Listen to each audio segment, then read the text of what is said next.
Well, we are here with John from Gather Sciences, and we're super excited to have him here. The reason why we decided to do this together today is because, as you know, we talk about retention a lot.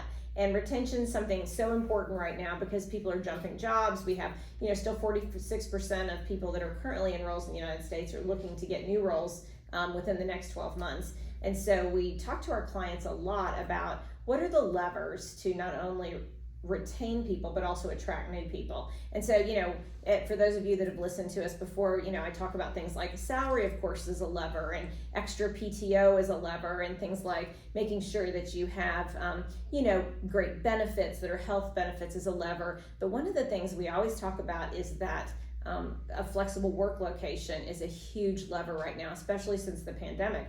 And so we decided to have this conversation with John because he's kind of an expert on hybrid work. And so a lot of times we have our CEOs tell us we would love to do hybrid, but we don't know how to do it well. Or, we're staying away from hybrid because people that stay home, they just don't work, they're playing video games. So we thought John could have a conversation with us just a little bit about how to be successful at hybrid. So tell us a little bit about the stats you see on, people that are wanting to, the people that are looking for jobs that want hybrid or off-site work, remote work, as well as what the employers are thinking right now, because it keeps changing. It really does. And I think you mentioned it, you hit the nail right on the head, which is really, we view this as an emerging, maybe it's here, right? But an emerging employee benefit. So you'd see those all the time. 401ks and retirement plans and matching, those are all benefits we're used to seeing. Now, because some companies have moved back to full-time and are saying they're thinking about moving back to full-time, we're starting to see differentiation between companies. Some who are saying, hey, we're full-time in the office, others who are trying to continue to offer hybrid. So we do view it as an emerging sort of employee benefit. Now, that said, if we think about, well, why have some companies moved back? Clearly there's challenges. So our view is that if those companies that want to offer that as a benefit and want to continue to support hybrid can do it well so that it is not negatively impacting the business or those individuals in the business and their ability to grow and be successful, those are the companies that will really win in this game of hiring, especially if we hit another labor crunch and maybe with all this investment the US is seeing, all of a sudden there's another labor shortage. We believe those companies that are well positioned are going to be far ahead and be able to pick up great talent, whereas companies that have moved back full time are going to have significant challenges. How many people that are out there looking for work are saying, I really want a hybrid job, or I really want a fully remote job? Absolutely, yeah. So the numbers, they go in the low 80s. So we look at, often cite 2023, 2024 study, Zip and Cisco did one that are right there, about 83% prefer a hybrid option to that. Okay, hybrid or hybrid/remote. Right, exactly. Okay. To have that as an ability, meaning not having to come in full time to an office. Yeah, interestingly enough, that means only 17%, if I'm doing the math correctly, right, is going to want absolutely an on-site 5-day a week for job. Sure. And sometimes those are very personal reasons. I spoke to somebody just last night who's an attorney, and they were back full time. He said, I love going into the office because I have young kids at home. Sure. Yeah. So for him, he lived close to the office. Right. It was a place of quiet and of peace, and attorneys' offices are very nice, as yes. we know. So for him, it was like this oasis. So somewhere in those 17% are people who don't have a quiet, work environment at home, and maybe don't have much of a commute, and they love the office. Exactly. But it's a definite minority. It's a definite minority, and even there, I think there's some very situational, low commutes or low distraction situations that they really like the office for. Okay, so looking at that stat that 83% or whatever want something other than on-site, right. I mean, we need to kind of focus on that, because in that 83%, there's probably, those is where our A players are. We, when we hire, we think about, and we talk to our clients, we think about, you can always hire the C and D players. Like, you don't even have to pay them a lot. You don't have to use any of the levers we talk about, right? Mm-hmm. You don't have to use that. Sure. But if you want the A players, oftentimes you do need to provide them at least the hybrid option. One of the interesting stats that you and I talked about when we talked prior to this is that if our clients say we're fully on site and this person needs to be a fully on site, oftentimes we tell them that'll be about a 15 to 20% increase in pay. You have to pay them to do that. And their jaw drops to the ground and they're like, oh my gosh, how many days do I have to do hybrid in order to not pay that delta? And so it's interesting how that's kind of played out. Yes, I'll go on site, but you sure need to compensate me for that because the norm now is more hybrid. And so when we look at that, we think about, does that client really want to pay that extra 15 or 20%? And so then they go to us and go, well, I guess we could do hybrid, right? If we have to. Right. And when people come to you as a consultant on this, what kind of stages are they in? Are they in the, I've been hybrid for a while and it's not working, or I want to be hybrid, or we're trying to decide what to do? Like, when do they come to you? I would say the majority, probably over 60%, maybe even 70%, are in the category of they're doing hybrid, but they have concerns about different aspects of what's happening. Those are most often around responsiveness concerns, some culture, certainly around onboarding. So new employees are not able to get up to speed as quickly, and it's having an impact on the business and its ability to be effective and productive. And then productivity is always one that you do see and hear about. And do you feel like, we always, we use this book, and the people that kind of have followed us a little bit know that we use a book called It's the Manager. And we talk a lot about that the success or failure of people in retention and hire is kind of what the manager does, right? If we have a great manager that knows how to manage people, we usually see much more retention in that department or in that organization. Are you saying that that's the linchpin? Like, managers don't really know how to manage people that are hybrid, or do you think they're tools, or how do you attack that?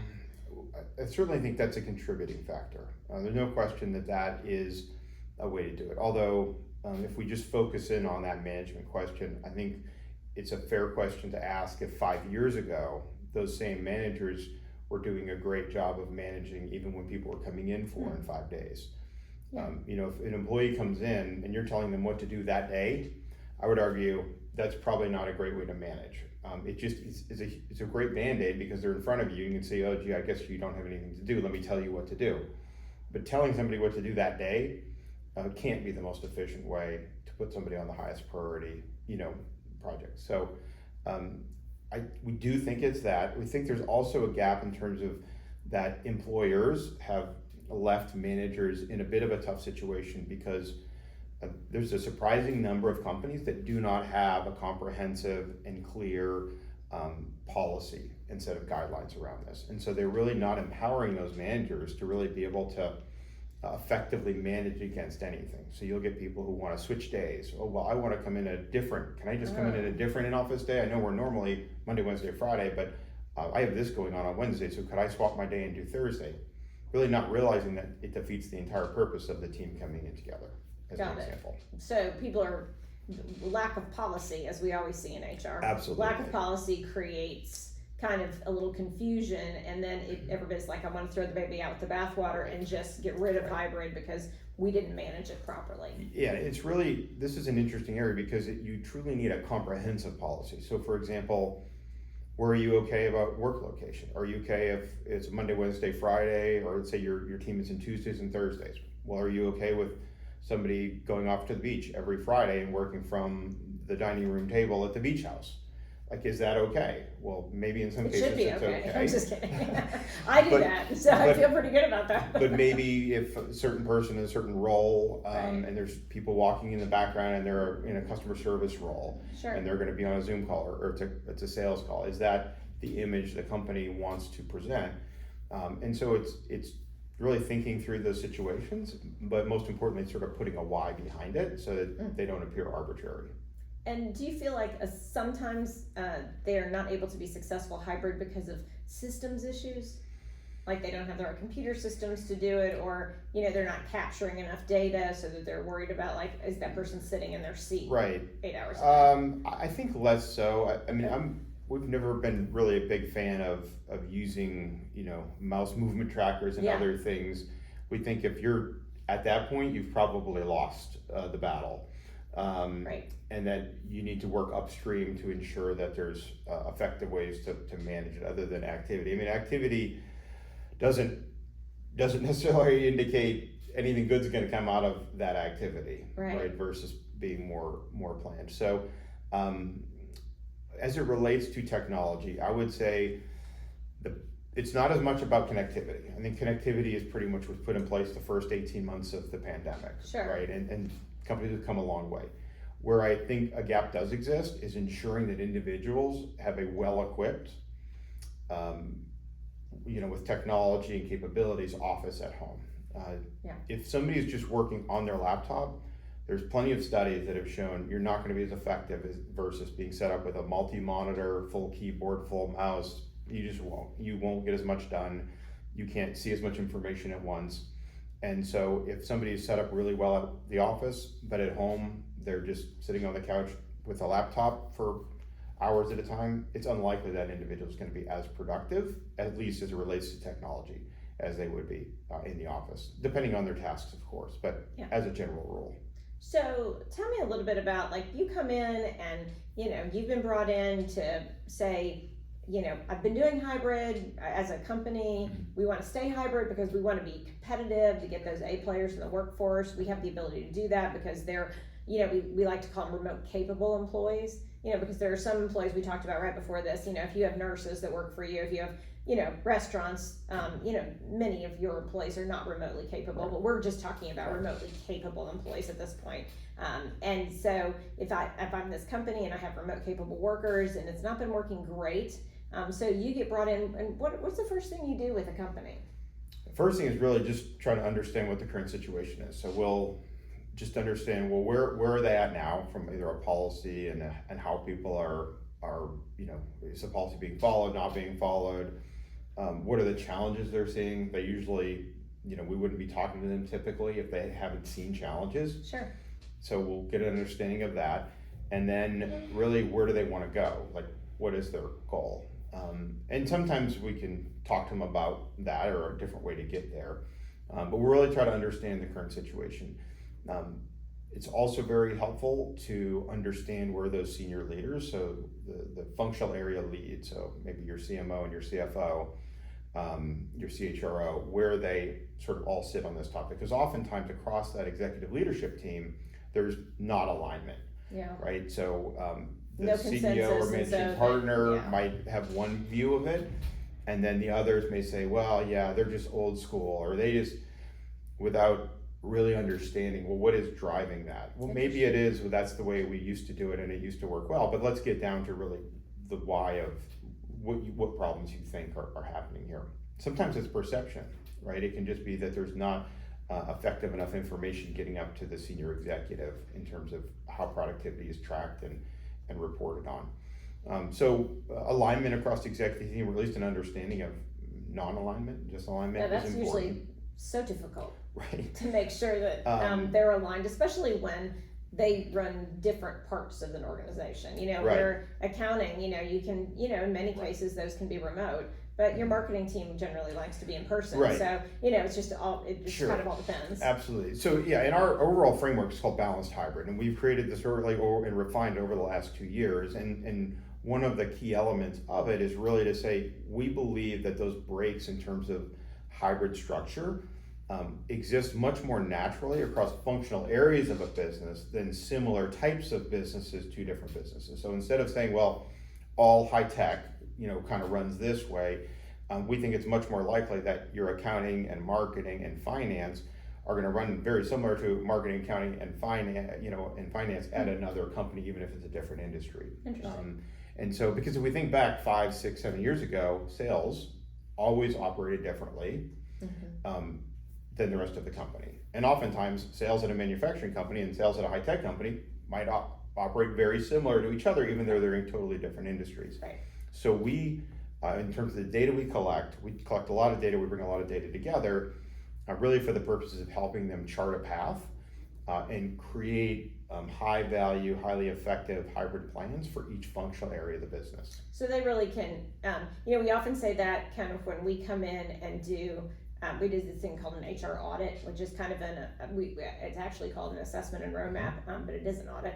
But basically we come in and we look at small businesses and we say, okay, this is some things, red, yellow, green, with the red areas are the things that either are poorly in compliance, but oftentimes it's like, we've seen other companies and other small businesses utilize PTO better than you do to get employees and those kind of things. And so we're able to bring in all of our background from consulting with hundreds of companies to, give this company insight into what other companies are doing, which I always think is valuable. But I'm hearing that from you as well, that you're bringing in, from working with lots and lots of companies to a company that's trying to figure out hybrid, saying, okay, well, this is what has worked in many companies, so kind of bring in the consultative background where it's not just, because they can probably figure it out. Like, I'm sitting here thinking, I'm, kind of being able to figure that out by myself, but having that knowledge that you have really will shorten that time to early adoption as well as success, I'm guessing. Right, yeah, and we do a very similar type of assessment and understanding of where they're at. So some of that is, we talk about policy and guidelines. Are they established? Are they followed?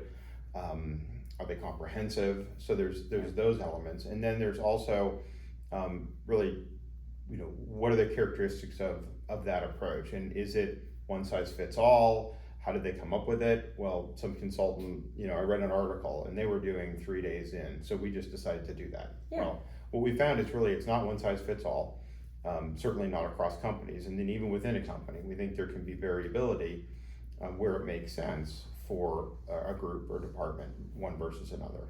So, to kind of wrap up what we're talking about, what do we think that as you look over all the clients that you've actually done this with, what's a good example of one that, you don't have to use the proper name or anything, but that you've seen great success with, and what were they like before you came to them, and then what were you like after you left? Yeah, we worked with a finance group of a publicly traded company, and it's an initial group to work with there, and it was very interesting because we went through the process and we really looked at, even within their group, because they obviously have a good number of people in it, and we worked through those plans. They determined that part of that finance team, what made sense for them was coming in 2 days a week, and then the last week of the month they would work from home, as an example, because what they needed, they were trying to close the books or close the quarter. Yeah, smart. And so what they needed is, because they're a seasoned team, so it wasn't a question of people need to ask a lot of questions.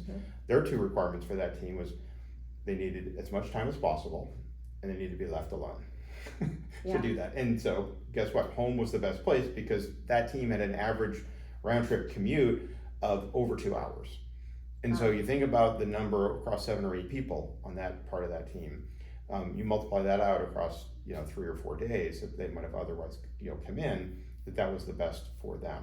Another group within that decided, hey, first week of the month is best for us because we have to do this related to it.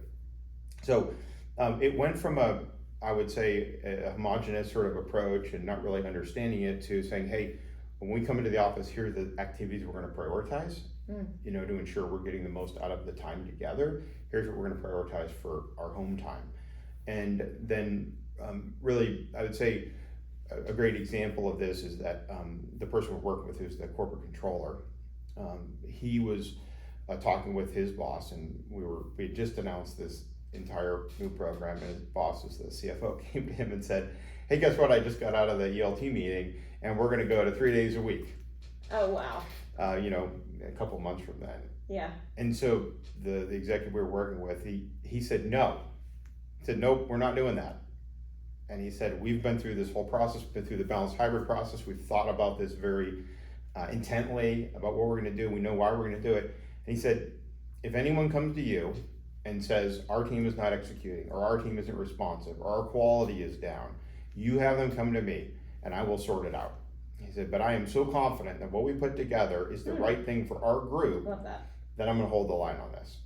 And his CFO said, okay. Now he also said, don't tell anybody else, which is not where we want to go, but it shows the progress, and what we really coined that as enthusiastic accountability that we got from that leader. So he was so confident in how they put that together, Yeah. and that his team was going to be on track about how they were going to execute at home, how they're going to execute in the office, that that he wasn't going to let anything drop. That he was confident. So we I love think that. I feel enthusiastic like accountability is yeah. what was needed, not only from leaders, but from every individual employee. Yeah, I love that. I feel like one of the things that I've heard is that, you really do need to have that great conversation with the people to say what makes it work. And it makes sense in an accounting office, you're going to have closing weeks and, where they have to, kind of be heads down. And so customizing those things so that when they are in the office, because we hear from candidates all the time, like it's not remote worthy. I mean, it's not on-site worthy. Right. So we need to create experiences and meetings and stuff so it's worthy of my commute. Absolutely. To go on site. So, it's interesting how it used to be, it's always worthy to go on site because you get a paycheck. And now we have to really prove to our A-level workers why it's worthy to be in the car and spend all that time commuting and dressing up and everything else. So I think that's what you did. You said, okay, we're looking at your job description. We're looking at how important it is to be a team, because I'm a huge fan of hybrid because I love the teams getting to see each other. I don't know. I mean, the statistics are that, if you are remote 5 days a week, you have 40% less employee engagement. I mean, those 100%. Are just the stats. So while I run a company that's 100% remote, I do think it's very difficult to run a company that way and to keep that glue.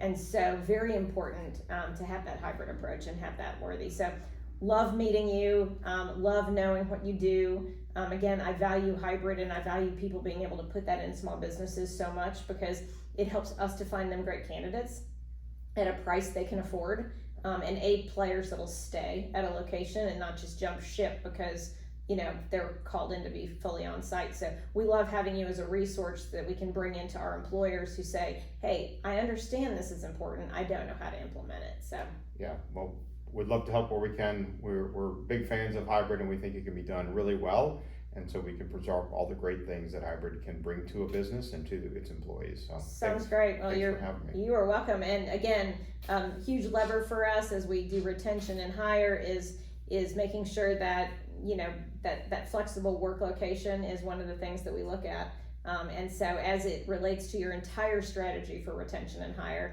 this is just one place that you can focus some attention. So